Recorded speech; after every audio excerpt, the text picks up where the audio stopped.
So at this time, I'd invite Dean Robbin Crabtree to the stage to detail Professor Katerina Zacharia's accomplishments. It's my great honor to be able to be here to recognize Katerina's accomplishments and particularly her selection for the President's Fritz B. Burns Distinguished Teaching Award. It is, among faculty, I've learned since I got here, a very coveted honor and quite hard won. As a member of the Department of Classics and Archaeology, Katerina is a professor of classics in particular. She's quite a passionate teacher. I think of Katerina really as a force to be reckoned with. She integrates her research that reimagines classical antiquity and visual culture and the use of antiquity in the construction of Greek ethnic identity and politics from classical to contemporary times. Since joining LMU in 1999, Professor Zacharia has taught over 90 different courses. I was sort of doing the math, 3 courses or 4 courses a semester. It really adds up. And 40 of those were new preparations or new topics that she brought to the curriculum. Her students describe her teaching as bringing the study of classics to life. Initially, many students take these courses to fulfill their core requirements, but by the end of the term, they feel passionate about Greek performance, Greek history, Greek culture. By integrating creative pedagogies, Katerina has made classics accessible and engaging to a wide audience. In her first-year seminar course on ancient Greece, for example, she uses the reacting to the past pedagogy, wherein students become characters in the Athenian assembly and reenact debates about democracy. Very timely.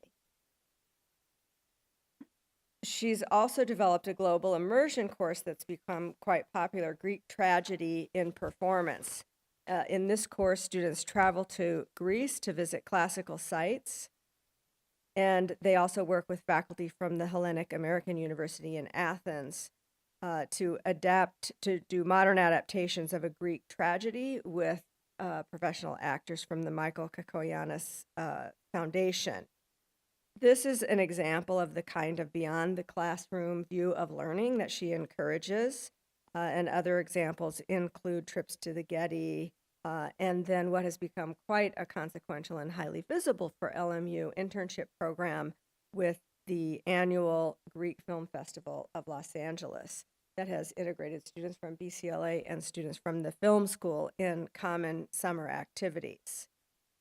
Professor Zacharia is a trailblazer in the Department of Classics and Archaeology and in BCLA in encouraging students to become active, rigorous researchers and to take responsibility for their own education.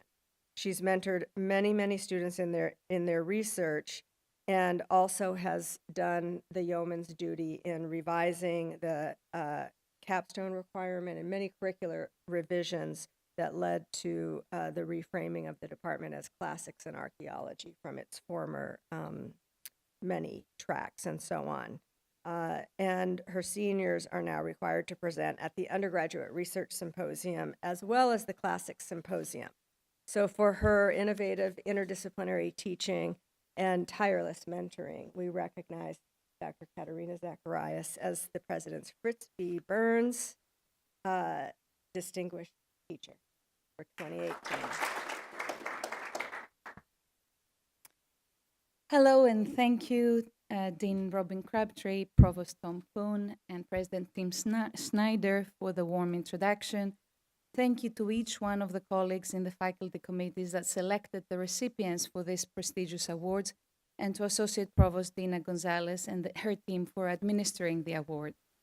And a warm welcome to my students and friends who are here to share this moment, including my good friend, our eminent guest, the Consul General of Greece in Los Angeles, Mr. Gregory Karahaglios, and my dearest friends Simon Toporowski and Randy Boyd and Father Michael, my Los Angeles family.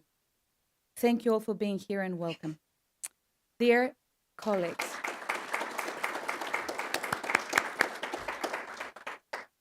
Dear colleagues, students, and friends, I'm particularly honored to receive the President Fritz B. Burns Distinguished Teaching Award. One of the earliest developers I learned in Los Angeles, Fritz B. Burns, donated land on the bluffs overlooking Marina del Rey and Playa del Rey, with a provision that the university would raise the funds to build the first two buildings. The challenge was met with great success. Collaborative efforts of the Jesuit and Marymount traditions and administrators have led to the sprawling campus, now poised to expand on the Silicon Beach in fall 2018, and most importantly, to the vibrant teaching community of scholars I've been privileged to call my colleagues for the past 19 years. In my research, I work on myth. I consider ancient Greek ethnicity and the creative reworking of popular myths into origin and foundation myths, explore the dramatization of political and religious justifications for city-state policies and for diplomatic relations as established through creative manipulations of local myths and traditions adapted to reveal ties of kinship. I teach about moments of tension and growth, looking at the fault lines in Greek history, at how the displacement of people affected the cultures and the people, and hold up the mirror, observing the tensions that occur when people are displaced in the contemporary world with a menacing resurgence of racial and religious prejudice. Early Greek tourist images in the interwar period become iconic in their projection of Greece as cradle of the Western civilization, as they reproduce the national myth of the superiority of the Greek race, framing the modern Greeks as descendants of the ancients and caretakers of the classical heritage. I look at the role classical antiquity is playing in the making of modern Greece, reflecting on the fluidity, hybridity, and polyphony in the cultural formations of diachronic Hellenisms. I teach about drama, in which different characters propose their differing views of what is right and proper, and in which conflict arises out of the discrepancy between plausible beliefs to be tested in the crucible of action and circumstance. I explore the theatricality of performance in classical Athens and the afterlife of Greek tragedy in the contemporary world. I teach how to unpack myths, individual, ethnic, national, approaching the inquiry from multiple perspectives. In the context of this celebratory acceptance speech for the Distinguished Teaching Award, let me share some insights and thoughts about classics and my personal narrative, if you will, my myth, in the process of its making. Everything is still in the future, in literary critic Michael Bakhtin's words, still in unfinalized transition. During my life in Athens, London, and Los Angeles, I took challenges as opportunities for growth, discovering teachers in my scholarly readings and my musings with visual art, theater, and film. My parents were born during the German occupation of Greece, around the time the Nazis placed their flag on the Acropolis rock and a resistance fighter took it down. My father grew up in Piraeus, the port of Athens, surviving the Great Famine of 1941-42 that plagued all Greek-occupied territories and especially the urban centers. His father wrestled with the responsibility that came with his post as Admiral of the Greek Navy and state prosecutor convicting 3 German generals of war crimes in Crete. He lived knowing he ordered the death penalty, though absolved of guilt by his priest the night before the execution. My parents' siblings, my uncles, emigrated to America when the family could no longer support itself in Greece and are now living in different states. My parents stayed home, raising a family together for more than 50 years, living in a small country like Greece, which suffered wars and social unrest during their lifetime. My parents invested in the education of their children. No one can take this away. My father, a compassionate lawyer, would say, constantly challenging me to this day to argue my case, walk the line of my beliefs, resolute in the idealism for a better world, armed with my parents' mother's shield of boundless love, strength of will, and humility. This talk is dedicated to my 4 nieces. The 6-year-old had her birthday yesterday. I have a 9-year-old, a 19, and 20-year-old. The last two are in Athens, and they lost their father this past January. So I have become their father, their mother, their aunt, their friend. This is for them. My first undergraduate essay at the University of Athens was against the death penalty, a tribute to the grandfather I never met, and a salute to the law school I chose to bypass in favor of studies in philosophy, psychology, and education. My idealism pulled me away from the law profession, and also from psychology as a profession, as I decided I could not possibly receive remuneration for these services. So I turned to classics. Classical education involves the study of the beginnings of Western civilization, its achievements and pitfalls at its early stages. The student of classical civilization examines the Greek and Roman societies from about the 8th century BC to the Christian era, as they have been encapsulated in the surviving texts and artifacts from this period. We study the arguments of philosophers, orators, politicians, and the works of historiographers, poets, and playwrights in their historical, religious, and cultural context.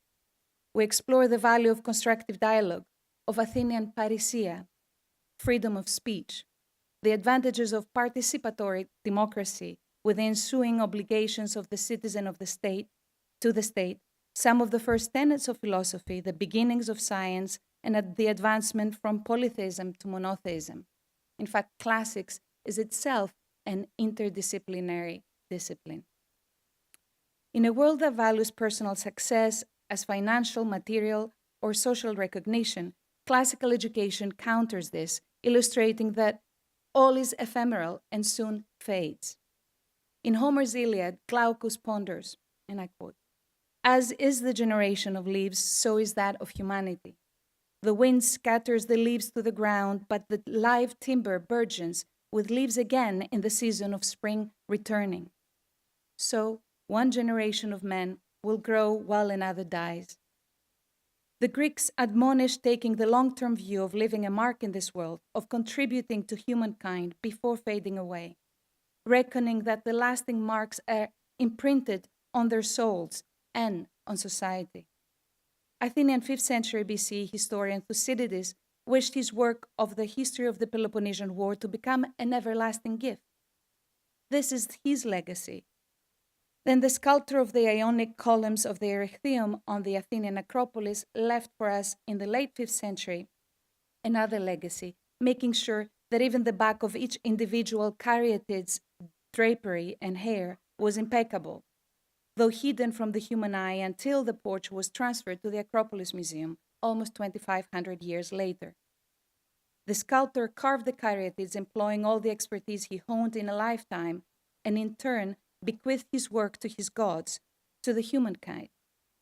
Divinely inspired, the artist breathed his soul into his artifact, which in turn takes new lives at the eyes of the beholders. These meanings were understood by the Greeks, who aimed to produce caring citizens that would rise to the challenge of the materially driven world to create a balanced and fulfilling life, taking the long-term view of an artist, of leaving a mark in this world and contributing to humankind before fading away like the leaves of Homer.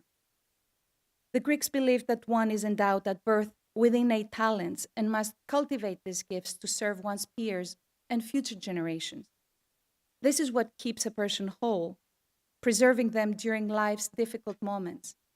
In a world where all the goals are shifting faster than the human mind can comprehend, reconcile, absorb, and adapt, these values grounded them to their inner core. They grounded me. All else shifts, but what is inside remains. This is the way Robert Kennedy offered his speech at Indianapolis gathering at the news of Martin Luther King's death. Let us dedicate ourselves to what the Greeks wrote so many years ago, to tame the savageness of man and to make gentle the life of this world. And I quote. This was the same quotation that was later inscribed on Kennedy's grave. The Greeks gave us the tools for self-knowledge. Perhaps the most precious legacy is the lack of prescribed state or religious values. Each man wishes to learn himself and live well, live right. And for this, he needs values. Blind faith to any religious creed is a plague. Man is urged to continue his quest for truth and wonder and examine him or herself continuously, so as to choose wisely when found in uncertain circumstances, and life is full of such conditions. The philosopher, the lover of wisdom, a descendant to Socrates, thinks, wonders, feels, seeks, questions. He does not judge his success from the attainment of a specific goal, but sees life as a journey. Happiness is inherent in this very journey of discovery. There, you shall find your freedom and you shall carve your character and fate. Mary Renault, a historian novelist, wrote, "The truth is one, illusion manifold, and diversity makes a play." My classrooms are cooperatives of learning and group work.